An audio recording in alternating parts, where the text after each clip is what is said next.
नमस्कार, आप देख रहे हैं हमारा खास कार्यक्रम मुद्दा और आपके साथ मैं हूं निशा राउत। आम आदमी पार्टी को आधिकारिक रूप से राष्ट्रीय पार्टी का दर्जा मिल चुका है। चुनाव आयोग की ओर से सोमवार को किए गए ऐलान के बाद से आम आदमी पार्टी बेहद उत्साहित है और उसके कार्यकर्ता लगातार जश्न मना रहे हैं। इस बीच पार्टी के राष्ट्रीय संयोजक और दिल्ली के सीएम अरविंद केजरीवाल पार्टी कार्यकर्ताओं को संबोधित उनके द्वारा किया गया। यहां उन्होंने कार्यकर्ताओं और देश की जनता का शुक्रिया अदा किया और कहा कि राष्ट्रीय पार्टी बनना बहुत बड़ी जिम्मेदारी है। हमारी पार्टी ने देश को नई दिशा दी है। केजरीवाल ने अपने आलोचकों को भी तहे दिल से धन्यवाद दिया है और बधाई दी है।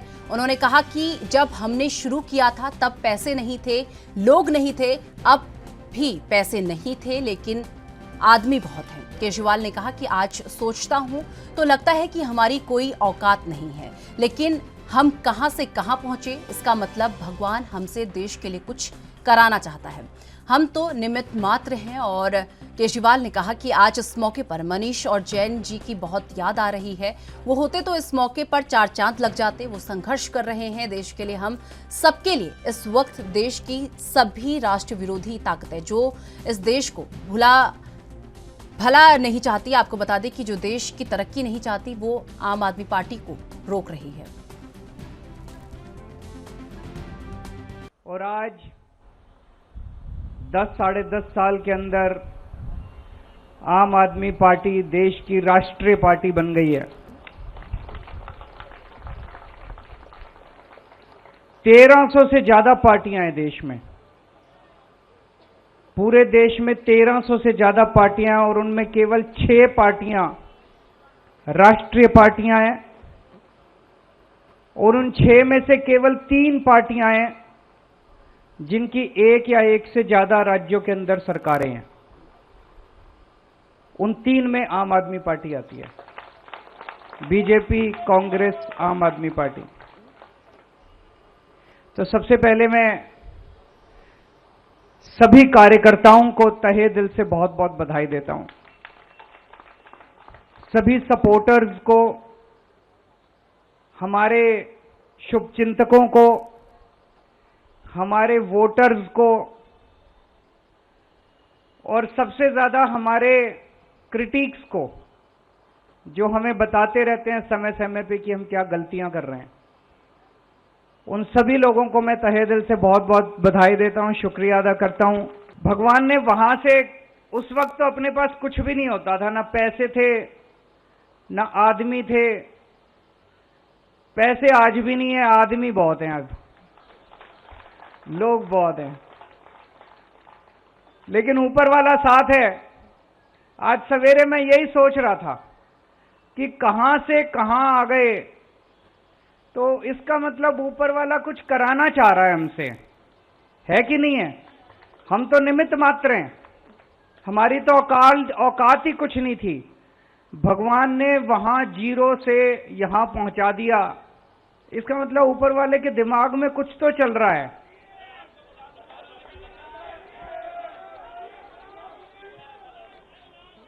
ऊपर वाला कुछ तो हमसे, देश के लिए कुछ तो कराना चाह रहा है। आज इस खुशी के मौके पे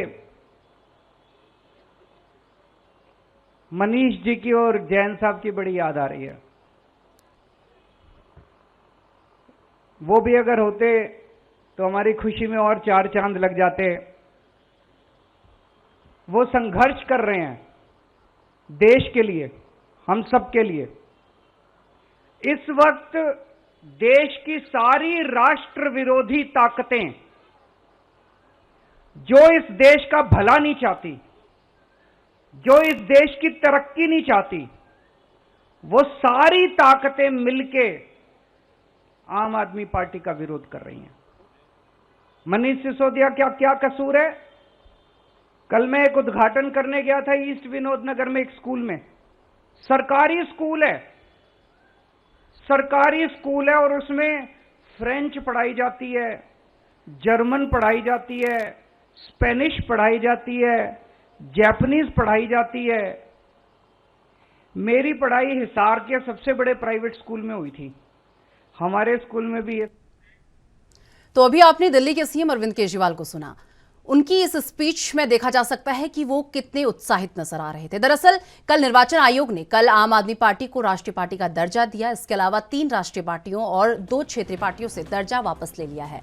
निर्वाचन आयोग ने एनसीपी, टीएमसी और सीपीआई का राष्ट्रीय दर्जा वापस ले लिया है। इसके अलावा आम आदमी पार्टी को अब राष्ट्रीय पार्टी का दर्जा मिल गया है। इसके अलावा क्षेत्रीय दलों में निर्वाचन आयोग ने बीआरएस से आंध्र प्रदेश में और आरजेडी यूपी में क्षेत्रीय दल का दर्जा वापस लिया। अरविंद केजरीवाल की आम आदमी पार्टी को ये दर्जा मिलने पर पार्टी नेताओं ने खुशी और शुभकामनाओं के ट्वीट किए और केजरीवाल ने ट्वीट कर कहा कि ये किसी चमत्कार से कम नहीं है। आपको बता दें कि गुजरात चुनाव के बाद आम आदमी पार्टी ने दावा किया था कि वो राष्ट्रीय पार्टी बन गई है, लेकिन अभी तक चुनाव आयोग की तरफ से ये दर्जा नहीं दिया गया। इस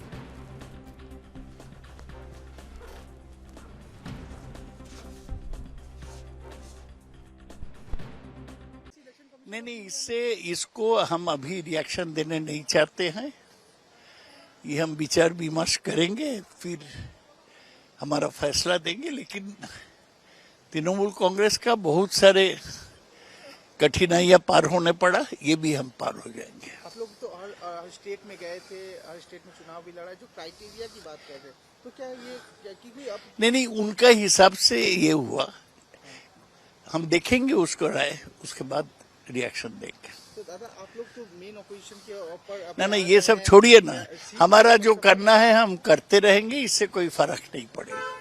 मोदी के अगेंस्ट में ज्यादा बोले क्या ये पॉलिटिकल? नहीं, हम अभी इस पर ज्यादा बोलने नहीं चाहते हैं, बाद में बोलेंगे। तो आपको बता दें कि आम आदमी पार्टी को आधिकारिक रूप से राष्ट्रीय पार्टी का दर्जा मिल चुका है। चुनाव आयोग की ओर से सोमवार को किए गए ऐलान के बाद आम आदमी पार्टी बेहद उत्साहित नजर आई और उसके कार्यकर्ता लगातार जश्न मना रहे हैं। इसी बीच पार्टी के राष्ट्रीय संयोजक और दिल्ली के सीएम अरविंद केजरीवाल पार्टी कार्यकर्ताओं को संबोधित उनके द्वारा किया गया और यहां उन्होंने कार्यकर्ताओं और देश की जनता का शुक्रिया अदा किया और कहा कि राष्ट्रीय पार्टी बनना बहुत बड़ी जिम्मेदारी है। हमारी पार्टी ने देश को नई दिशा दी है। केजरीवाल ने अपने आलोचकों को भी तहे दिल से बधाई दी है। उन्होंने कहा कि जब हमने शुरू किया था तब पैसे नहीं थे, लोग नहीं थे, अब भी पैसे नहीं थे, लेकिन आदमी बहुत हैं। केजरीवाल ने कहा कि आज मैं सोचता हूं कि तो ये लगता है कि हमारी कोई औकात नहीं है, लेकिन हम कहां से कहां पहुंच गए। इसका मतलब भगवान हमसे देश के लिए कुछ कराना चाहते हैं। और केजरीवाल ने कहा कि आज इस मौके पर मनीष और जैन जी की बहुत याद आ रही है। वो होते तो इस मौके पर 4 चांद लग जाते।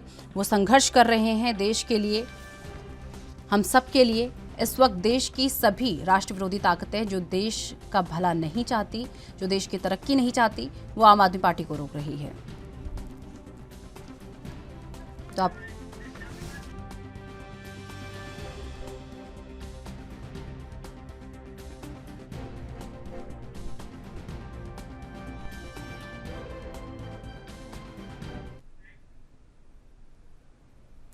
चलिए इस पूरे मुद्दे पर करेंगे चर्चा। उससे पहले कुछ खास मेहमान इस वक्त हमारे साथ जुड़ चुके हैं। सबसे पहले आपका परिचय उनसे करवा देती हूं। आपसे प्रवक्ता मुकेश कुमार सिंह इस वक्त हमारे साथ जुड़े हुए हैं। टीएमसी से नेता सुमित मेहरोत्रा जी हमारे साथ जुड़े हुए हैं और एनसीपी से हरीश शेट्टी जी इस वक्त हमारे साथ जुड़े हैं। आप सभी का बहुत बहुत स्वागत है। चलिए सीधा रुख सुमित जी का कर लेते हैं। सुमित जी, लोकसभा चुनाव से पहले एक बड़ा झटका लग गया है, आपसे राजनीतिक पार्टी का दर्जा छीन लिया गया है, क्या कहेंगे? राजनीतिक पार्टी का दर्जा छीन लेने से कोई पार्टी खत्म नहीं होती। 2024 के चुनाव में हम लोग मेहनत कर रहे हैं, कड़ी मेहनत कर रहे हैं और इस देश में जो माननीय मोदी जी इस तरीके से चलाना चाहते हैं कि छोटी छोटी पार्टियों को खत्म कर देंगे, उसी का उदाहरण है। आज किसी पार्टी का राष्ट्रीय दर्जा खत्म करना, किसे लेना, किसे क्या करना, ये इनको आदत है, उनको करने दीजिए। हम लोग अपना काम कर रहे हैं, पार्टियां अपने काम कर रहे हैं और 2024 के चुनाव में हम लोग मजबूती से चुनाव लड़ेंगे।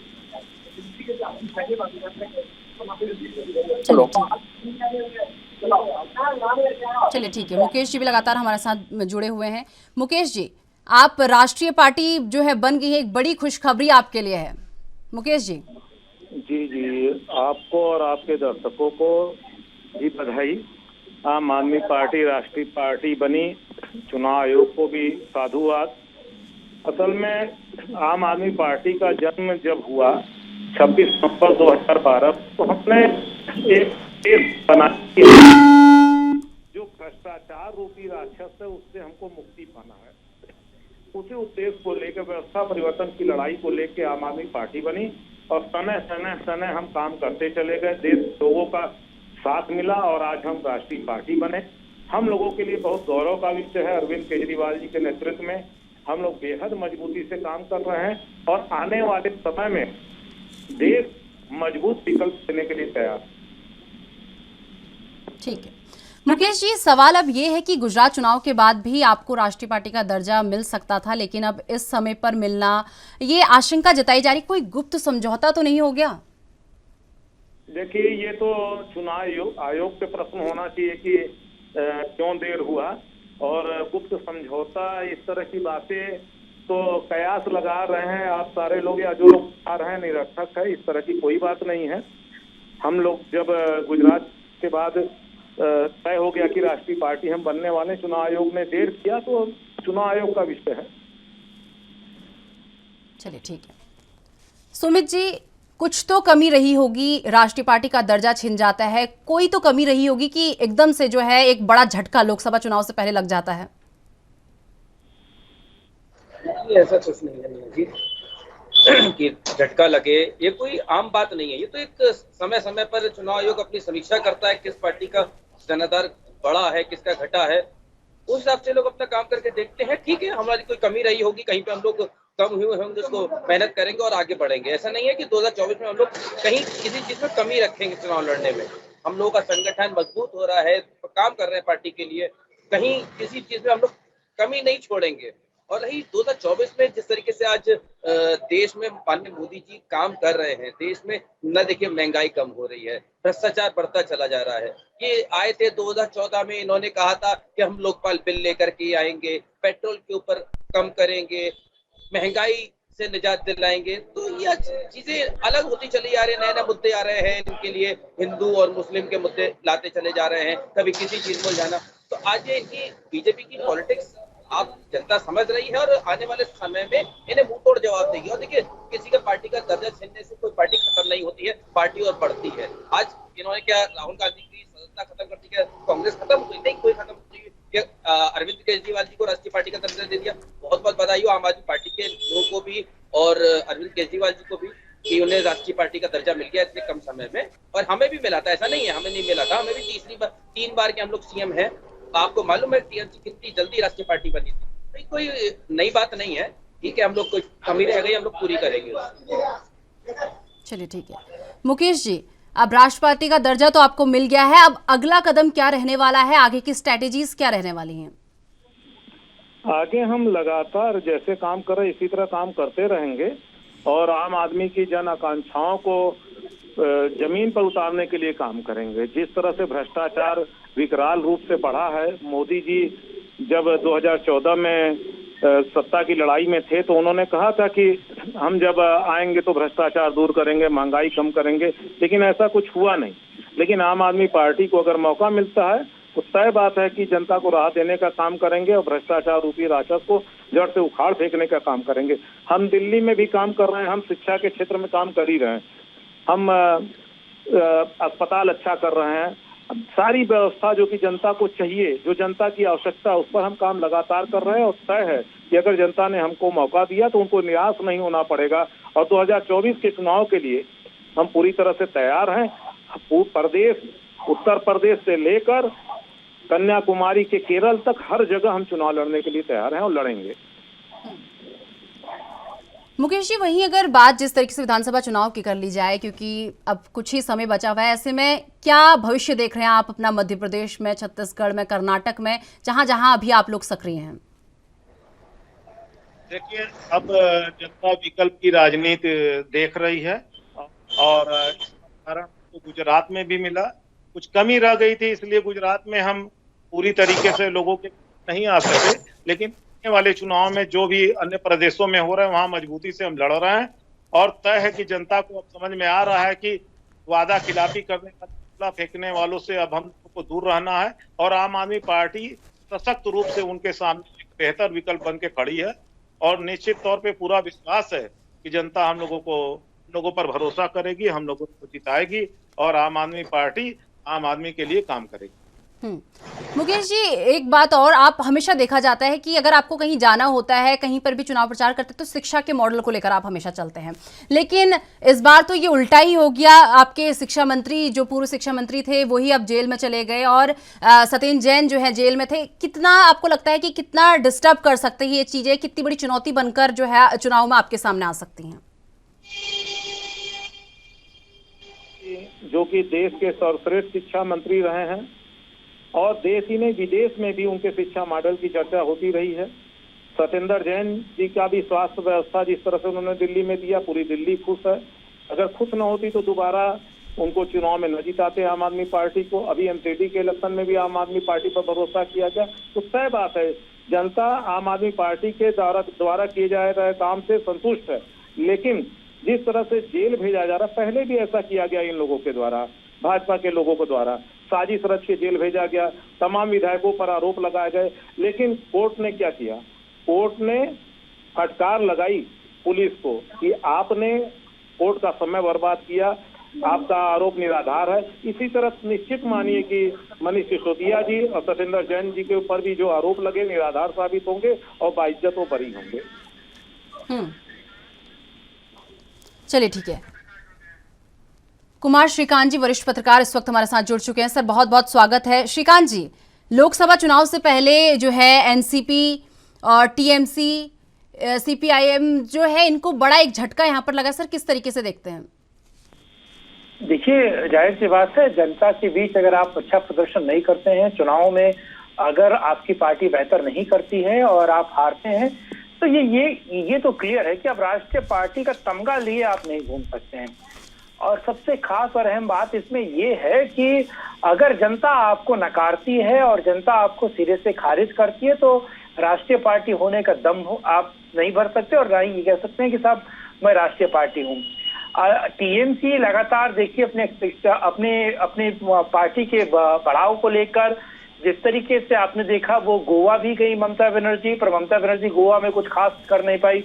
मणिपुर में गई, नागालैंड में गई, आपने देखा आसाम में किस तरीके से हाथ पैर मारा गया उनके द्वारा, लेकिन कुछ खास निकला नहीं। अगर एनसीपी को देखिए तो एनसीपी भी अलग राज्यों में जाकर चुनाव लड़ने की कोशिश की, खास तौर से बिहार में, आसाम में और नागालैंड में उन्होंने कोशिश की, लेकिन वहां कुछ खास जादू चला नहीं। और दूसरा, अगर आप लेफ्ट को देखें तो लेफ्ट पार्टी जो है वो जिसे हम लाल टापू कहा जाता था, लाल टापू एक तरीके से खत्म होने के कगार पर, और लाल टापू केवल सिकुड़ के रह गया, तो वो केरला हो या दिल्ली के जेएनयू हो, उन दोनों जगह ही वो लाल विचारधारा वाले लोग सिकुड़ के रह गए। इससे ज्यादा वो बढ़ नहीं पा रहे, इससे ज्यादा वो कर नहीं पा रहे।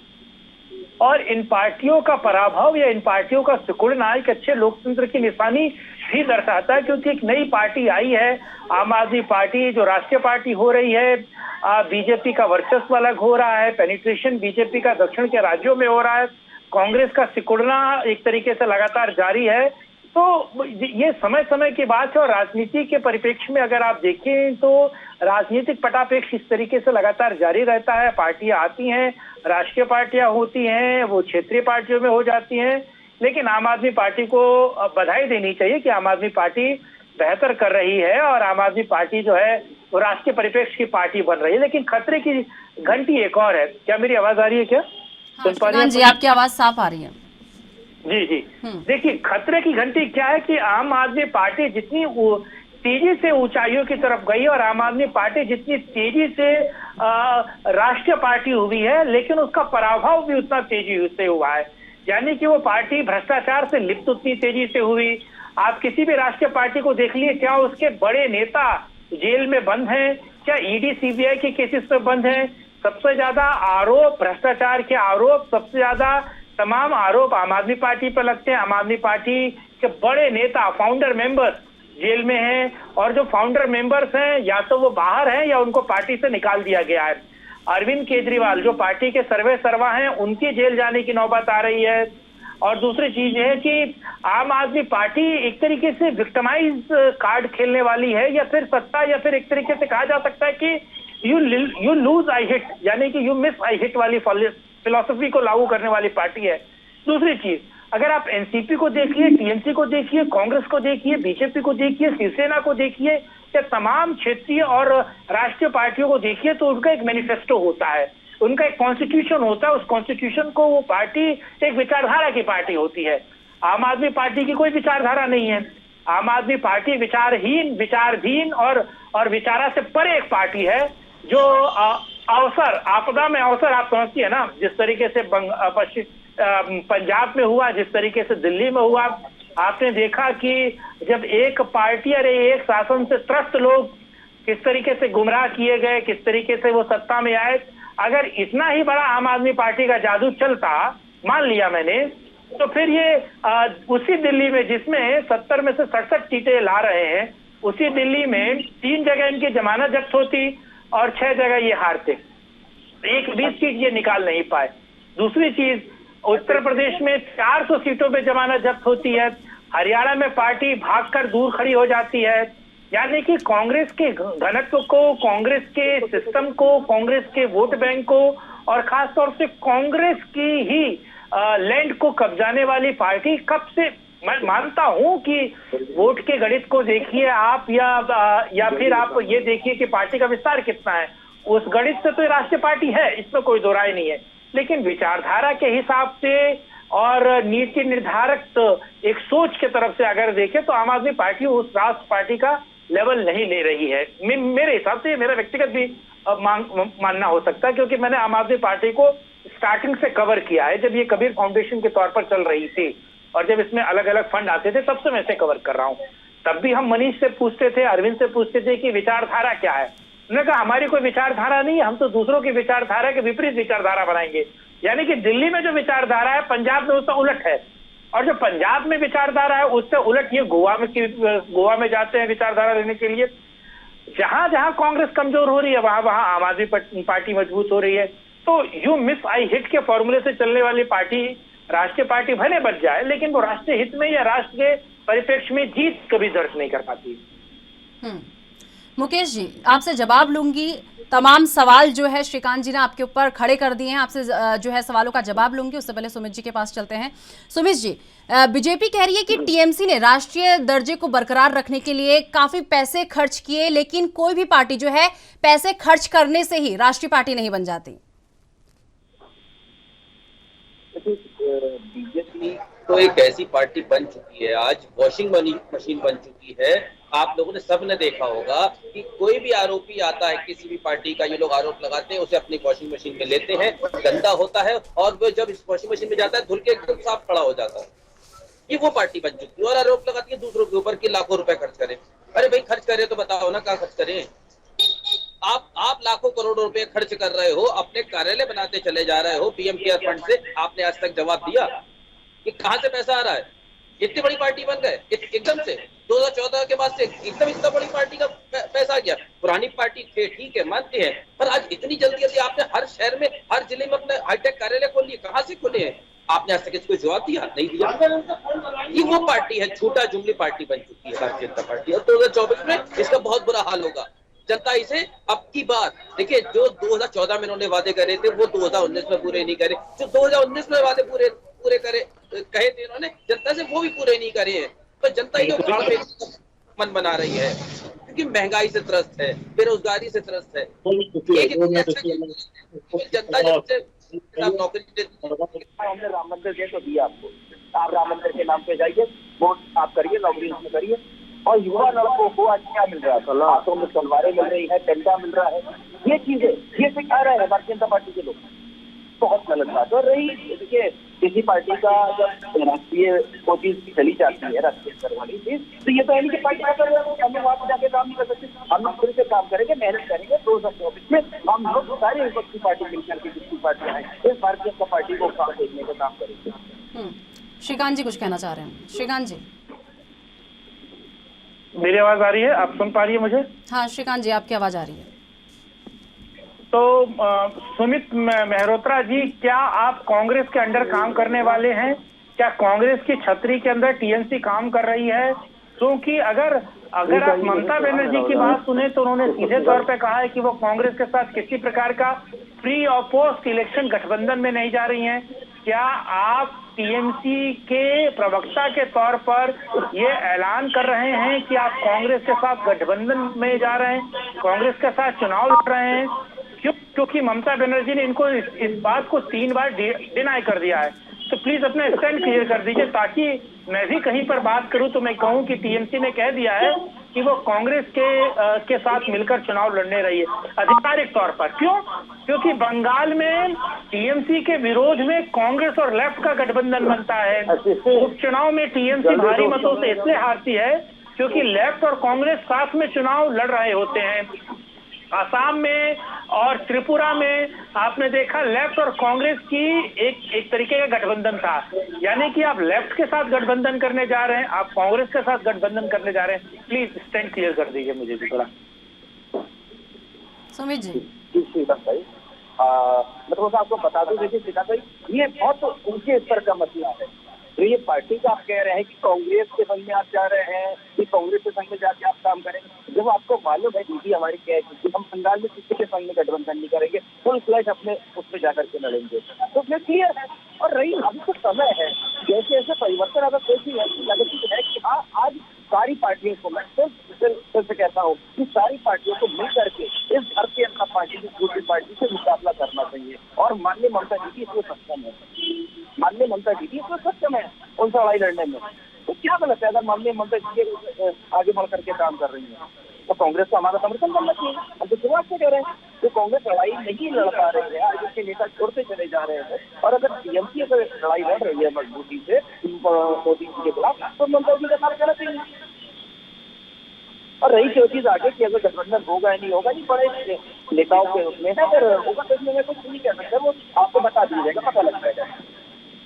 नहीं, आपने कहा कि तमाम विपक्ष एक साथ मिलकर लड़ाई लड़ेगा, तो मैं ये समझने की कोशिश कर रहा था आपकी छतरी के अंदर कांग्रेस आ रही है कि आप कांग्रेस की छतरी के अंदर जा रहे हैं? मैं तो यही जानना चाह रहा था बस। श्रीकांत भाई इस वजह से मैं बहुत जल्दबाजी हो गई कि किसी को कहना है। आज हालात आप खुद देख रहे हैं कि किस तरीके से लोकतंत्र की हत्या हो रही है। राहुल गांधी जी के ऊपर किस तरीके से इन्होंने क्या काम करा, उन्हें वहां से बेल होती है, उससे पहले इनका आदेश आ जाता है कि इन्हें हटा के जाए। कहाँ का लोकतंत्र, कहाँ की वो चीज है? तो आज ये भारतीय जनता पार्टी के किसको तो भूल चुकी है, फिर क्या करना है क्या नहीं करना पूरा देश देख रहा है। जिस तरीके से राहुल गांधी के संग में करा, हो सकता है ये और अन्य पार्टियों के संग में भी करे, तो उस चीज की लड़ाई के लिए हम सब लोग साथ में हैं। मैं इनको अपडेट कर देता हूँ।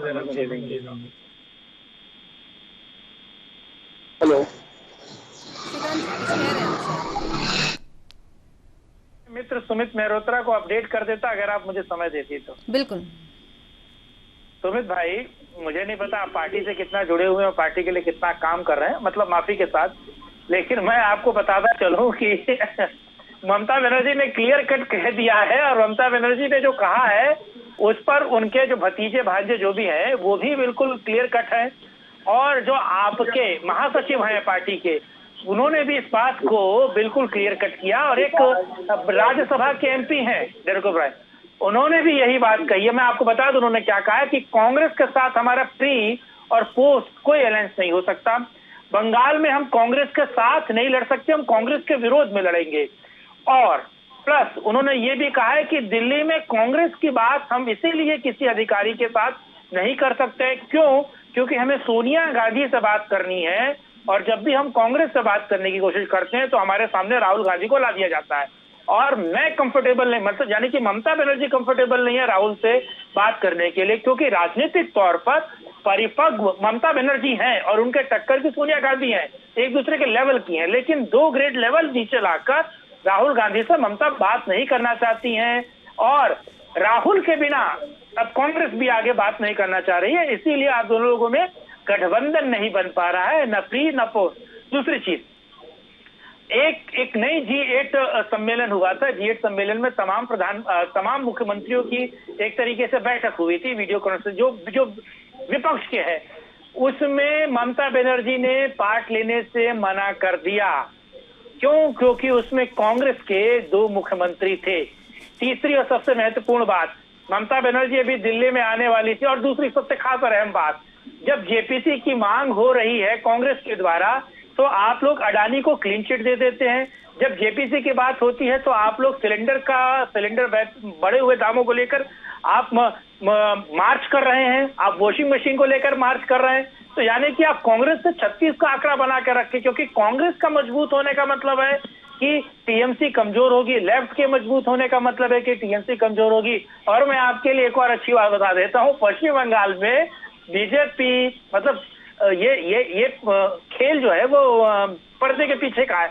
बीजेपी और लेफ्ट और कांग्रेस मिलकर टीएमसी के खिलाफ इलेक्शन या तमाम जो जमीनी कार्रवाई है वो कर रहे हैं। तो उहापोह की स्थिति में तो भाई सुमित जी, मुझे लगता है आपकी पार्टी भी है बहुत बड़े पैमाने पर। नहीं श्रीकांत भाई एक बात कहूँ, देखिए जो आज आप कह रहे हैं कि बंगाल के अंदर बीजेपी और कांग्रेस मिलकर के दीदी को हटाने की बात कर रहे हैं, तो मैं आपको बता दूं बीजेपी कितनी भी कोशिश कर ले सत्ता में आने वाली नहीं है। और रही बात, अभी तो बात हो रही है 2024 की, हम लोगों ने वहां पे जनता के लिए काम करा, भारतीय जनता पार्टी के झूठे जुमलों के ऊपर काम करा है, चाहे देश में हो चाहे किसी भी राज्य में हो। तो आप बताइए ना, यहाँ दो विधायक होते हैं, वहाँ पार्टी सत्ता बना लेती है, वहाँ अपना मुख्यमंत्री बना लेती है, तो करके पैसे के कौन से, ये कौन सी नीति है भारतीय जनता पार्टी। और आप बात कहते हैं कि बंगाल में ये सरकार के खिलाफ काम कर रहे हैं, ठीक है, विपक्ष में है ये लोग भारतीय जनता पार्टी, कांग्रेस वहाँ पे कुछ भी नहीं है। तो अगर भारतीय जनता पार्टी सपने देख रही है तो इनको देखने दीजिए, कोई वही बंगाल में ये दीदी को हरा नहीं पाएंगे किसी भी स्तर पे जाकर। ठीक है मुकेश जी, अभी श्रीकांत जी थोड़ी देर पहले आपके टॉपिक में आए थे आम आदमी पार्टी की, जहां पर उन्होंने कहा कि इनकी कोई विचारधारा नहीं है और भ्रष्टाचार के तमाम आरोप आप पर हैं, आपके वरिष्ठ नेता जो हैं जेलों में बैठे हुए हैं। जरूर आपको राष्ट्रीय पार्टी का दर्जा मिल गया है, लेकिन जेलों में आपके नेता बैठे हुए हैं और कोई विचारधारा नहीं है आपकी। देखिए, सूप तो सूप चलनी भी बोले जिसमें सैकड़ों थे। भाजपा के लोग किस मुंह से भ्रष्टाचार की बात करते हैं? पूरी पार्टी आकांठ भ्रष्टाचार में डूबी हुई है भाजपा की। आप देख लीजिए, इनके मुख्यमंत्री तब भ्रष्टाचारी हैं, चाहे आसाम में हो या मेघालय में। अभी मेघालय में इन्होंने जाके क्या कहा, प्रधानमंत्री ने, गृह मंत्री ने जाके क्या कहा कि मेघालय के मुख्यमंत्री सबसे भ्रष्ट मुख्यमंत्री हैं। उसके बाद मेघालय में परिणाम आता है, 2 सीट इनको मिलता है। ये जाके मेघालय में शपथ ग्रहण में बैठते हैं संगमा जी के। तो किस मुंह से ये बात करते हैं? हेमंत मुख्यमंत्री हैं आसाम के, वहां पर क्या हाल है? वहां पर भी ये पर्चा बांट रहे थे, पोथी पत्रा छपवा के बंटवा रहे थे कि बहुत भ्रष्ट नेता है, बेहद भ्रष्ट नेता है, उनके समर्थन से उनकी सरकार चल रही। तो किस मुंह से ये बातें करते हैं? व्यापम घोटाला इनकी सरकार ने किया। देखिए, भ्रष्टाचार के बारे में ये बात न करे तो बेहतर है। रही आम आदमी पार्टी की भ्रष्टाचार में लिप्त होने की बात, तो आप पूरा देश जानता है, दिल्ली जानती है, सारे लोग जानते हैं। ये बार बार सत्ता का दुरुपयोग करके ईडी सीबीआई का साथ लेकर आम आदमी पार्टी के नेताओं पर झूठे आरोप लगाकर, विपक्ष के नेताओं पर झूठे आरोप लगाकर उनको जेल भेजने का ये काम कर रहे हैं, क्योंकि ये डरते हैं। इनको पता है कि आम आदमी पार्टी के लोग ईमानदार शांतिकारी लोग हैं, इनकी सत्ता को उखाड़ फेंकने का काम करने वाले हैं। तो उस पूरी तरीके से डरे हुए लोग हैं। आम आदमी पार्टी के नेताओं से ये डरते हैं, आम आदमी पार्टी के कार्यकर्ताओं के जुनून से दहशत में है, इस वजह से कायराना हरकत करते हैं और इन हरकत का जवाब जनता इनको बराबर दे रही है और आगे भी देते रहेगी। आप देख लीजिएगा 2024 का चुनाव, पश्चिम बंगाल की ये बात कर रहे हैं, पश्चिम बंगाल में इन्होंने कौन सा खेल नहीं खेला, लेकिन क्या हुआ, मुंह का खाना पड़ा। ये इस तरह सपना देखना ये छोड़ दें। 2024 में अभी महाराष्ट्र में इलेक्शन होने वाला है, कर्नाटक में इलेक्शन होने वाला है, वहाँ का सर्वे रिपोर्ट आया हुआ है, भाजपा की स्थिति खराब है, लोग इनको नकार रहे हैं। तो किस मुंह से ये बात कर रहे हैं? महंगाई पर काम करते नहीं, बेरोजगारी पर काम करते नहीं, केवल जुमला फेंकने वाली पार्टी भाजपा है और जनता इनकी हकीकत को समझ चुकी है, इनको दोबारा मौका देने वाली नहीं है। तो ये तय बात है कि इनकी बातों में कहीं भी कोई सच्चाई नहीं है, केवल जनता को बरगलाने का काम करते हैं, लेकिन अब ये सफल होने वाले नहीं है।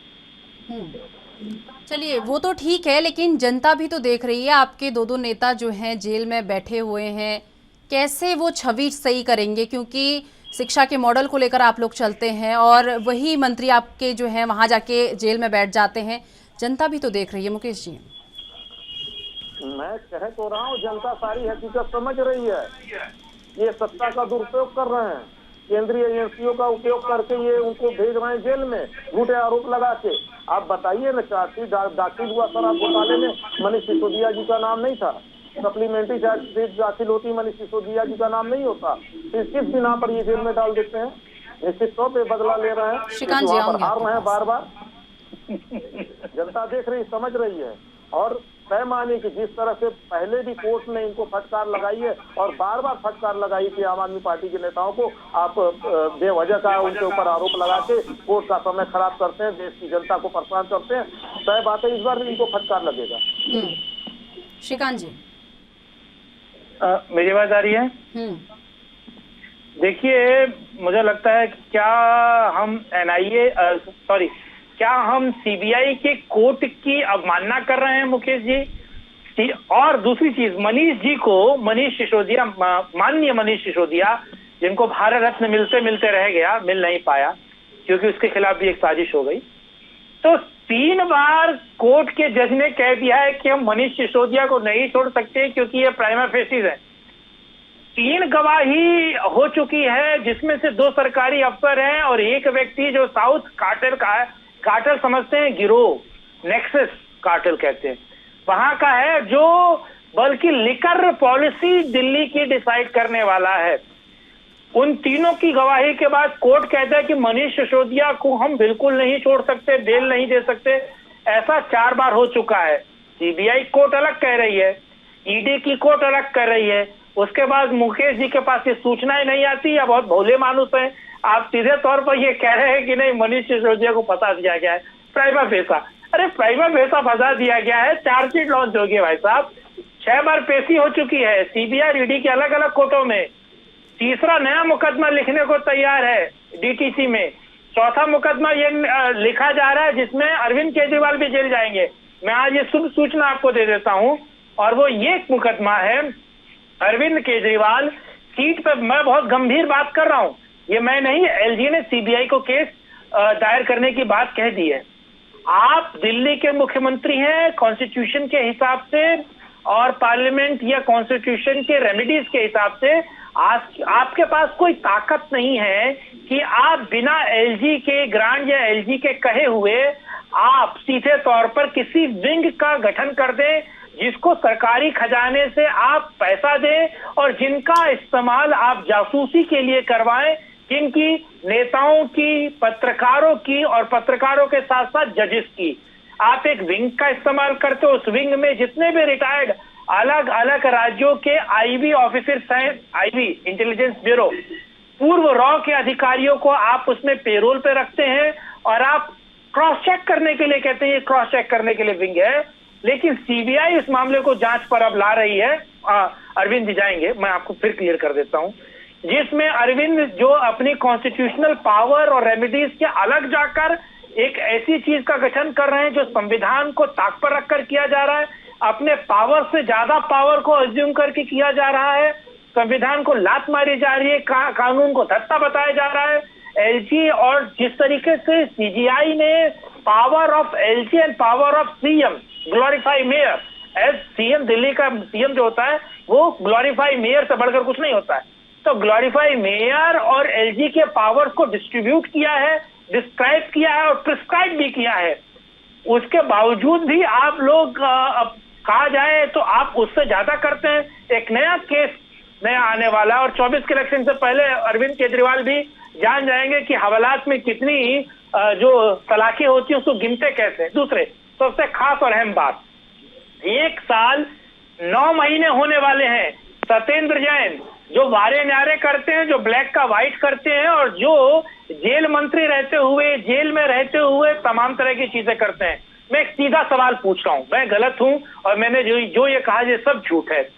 अगर मनीष सिसोदिया बढ़िया थे और उनके नेतृत्व पे या उनके दामन पर एक भी दाग नहीं था, आपने इस्तीफा क्यों लिया?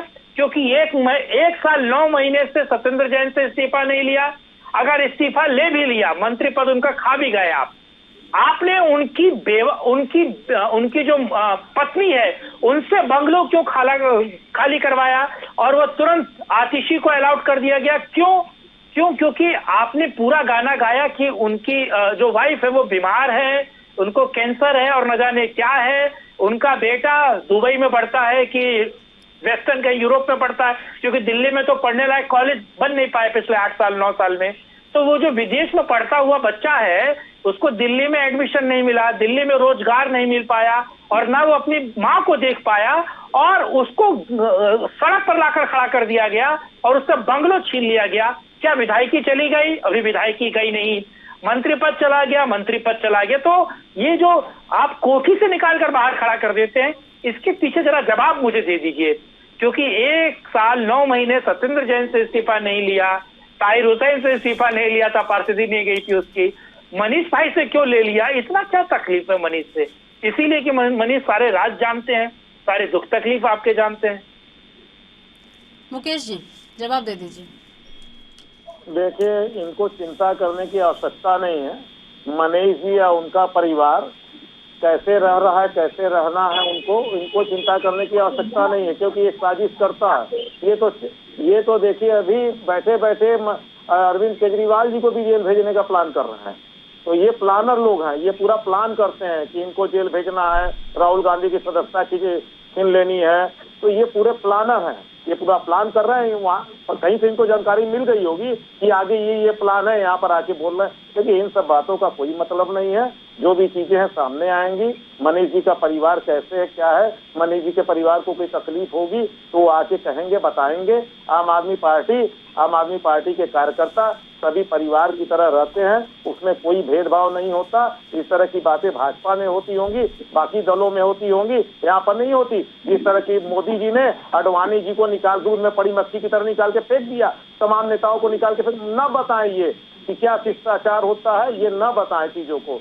रही बात भाजपा और आम आदमी पार्टी के अंतर की, तो भाजपा जो है जनता से किए वादों को निभाने में पूरी तरह से विफल रही है। जनता से वादा करके आते हैं कि महंगाई कम करेंगे, जनता की मुश्किलों को दूर करेंगे, जबकि आम आदमी पार्टी जब सत्ता में आने का उसको मौका मिलता है तो लगातार जनता के लिए काम करती है, जनता को राहत देने के लिए काम करती है। इसलिए आम आदमी पार्टी का कद लगातार बढ़ता गया और आज स्थिति ये है कि काफी कम समय में, रिकॉर्ड समय में 12 साल के अंदर ही उसको राष्ट्रीय पार्टी का दर्जा मिला है। आज खुशी का विषय है, खुशी का दिन है। हम पूरे आम आदमी पार्टी के कार्यकर्ता पूरे देश में हर्ष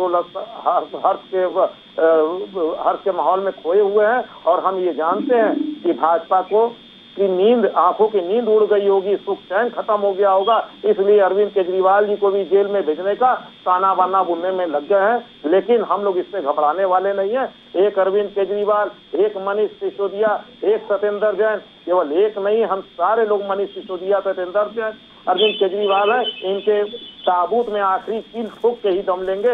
निश्चिंत रहिए, जब तक भ्रष्टाचार को जड़ से उखाड़ नहीं फेंकेंगे इस देश से, तब तक हम चैन से रहने वाले नहीं है। आपको मैं बता दूं, एक नया इतिहास लिखे जाने वाला है।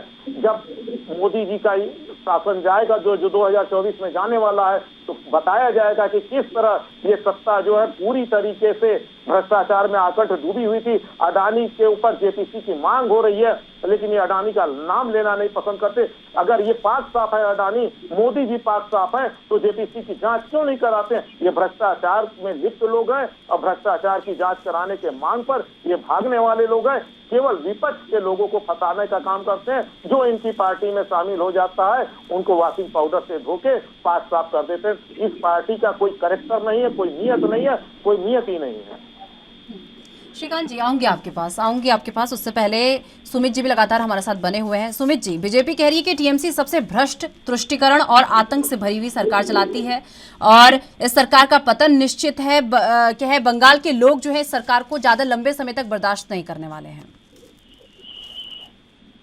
मोदी जो भारतीय जनता पार्टी है, कहती है आतंकवादी कह देते हैं, किसी को कुछ कह देती हैं।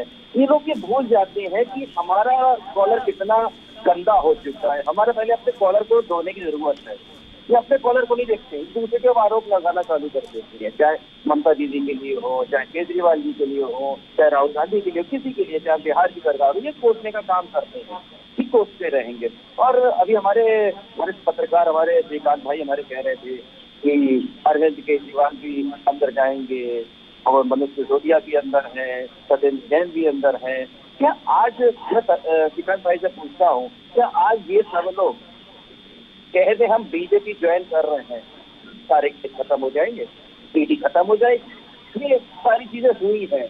एक में देखा है कि जिस तरीके से कोई भी जना अगर भारतीय जनता पार्टी कहते हम ज्वाइन कर रहे हैं, सीबीआई हट जाती है, ईडी हट जाती है, सारे केस बंद हो जाते हैं। 2-3 नाम मैं आपको बता दे रहा हूँ, बहुत चर्चित नाम है, बंगाल के हैं शुभेंदु अधिकारी। क्या हुआ सबने देखा, सीबीआई घोटाले में कुछ नहीं हुआ।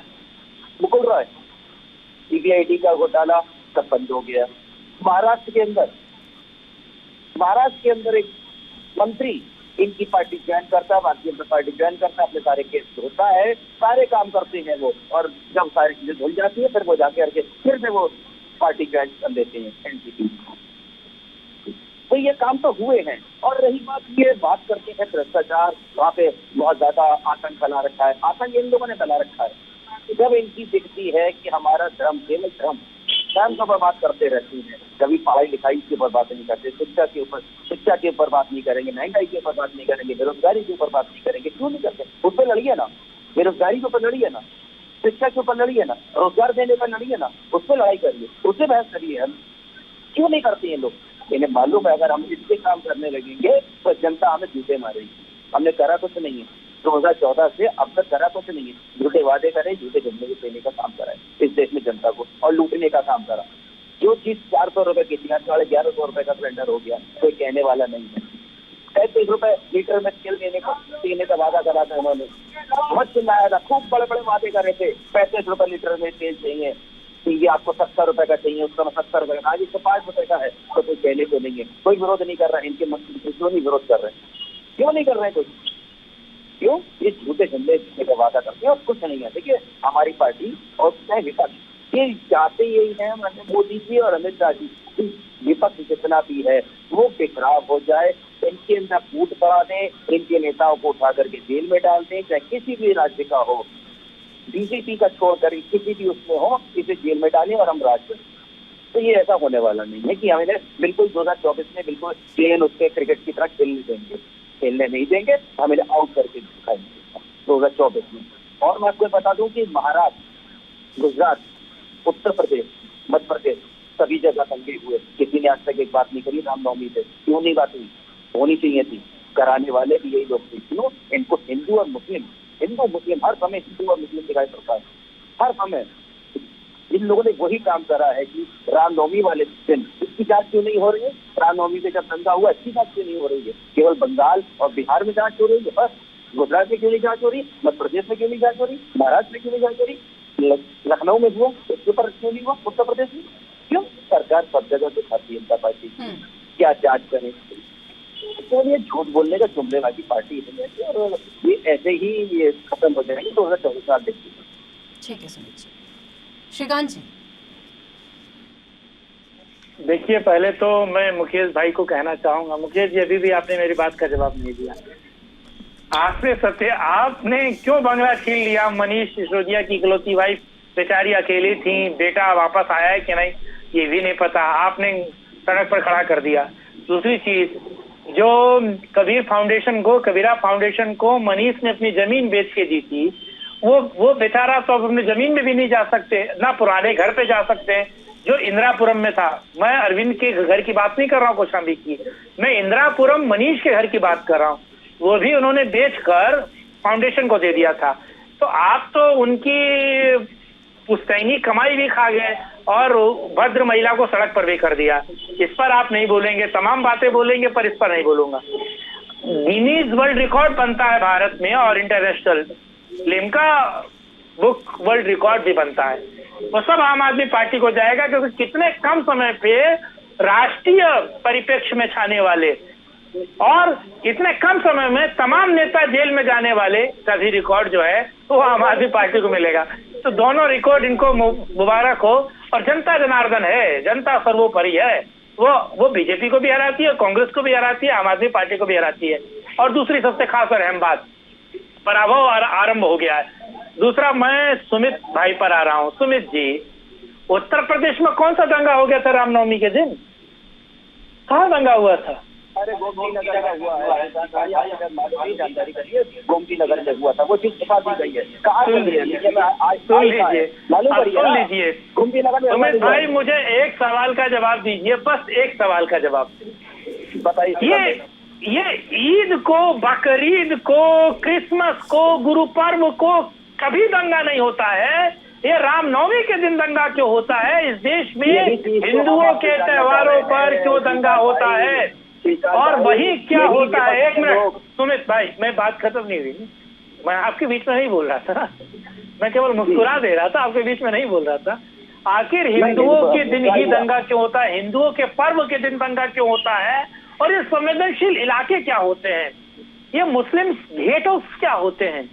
ये क्या, कौन सी ऐसी जगह है संवेदनशील इलाके? वो आतंकी है क्या?